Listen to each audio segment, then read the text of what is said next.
মক্কার হারাম শরীফে কর্মরত একজন পাকিস্তানি পরিচ্ছন্নতা কর্মীর এক অবাক করা ঘটনা। ইফতারের ঠিক আগ মুহূর্তে তিনি অত্যন্ত বিনয় ও একাগ্রতার সাথে আল্লাহর কাছে দোয়া করছিলেন। তার সমস্যা ছিল অভাব অনটন এবং ঋণে জর্জরিত। ঠিক সেই মুহূর্তে হারামের লাইভ ক্যামেরাটি তার উপর ফোকাস করা হলো। হারাম শরীফের চ্যানেল থেকে সেই দৃশ্যটি সোশ্যাল মিডিয়ায় ভাইরাল হয়ে গেল।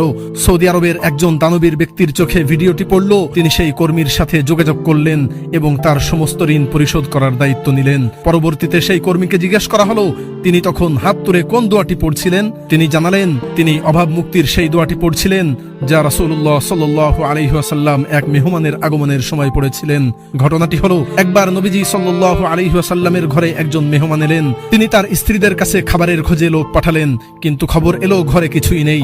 তখন নবীজি এই দোয়াটি পাঠ করলেন, আল্লাহুম্মা ইন্নী আসআলুকা মিন ফাদলিকা ওয়া রাহমাতিকা ফাইন্নাহু লা ইয়ামলিকুহা ইল্লা আনতা। অর্থ, হে আল্লাহ, আমি আপনার কাছে আপনার অনুগ্রহ ও রহমত প্রার্থনা করছি, কেননা আপনি ছাড়া আমার কোনো মালিক নেই। দোয়া করার কিছুক্ষণ পরই নবীজির কাছে উপহার হিসেবে একটি ভাজা বকরি এলো। সুবহানাল্লাহ। তাই আমরা অভাব অনটনে সর্বদা এই দোয়াটি পড়ার চেষ্টা করব ইনশাআল্লাহ।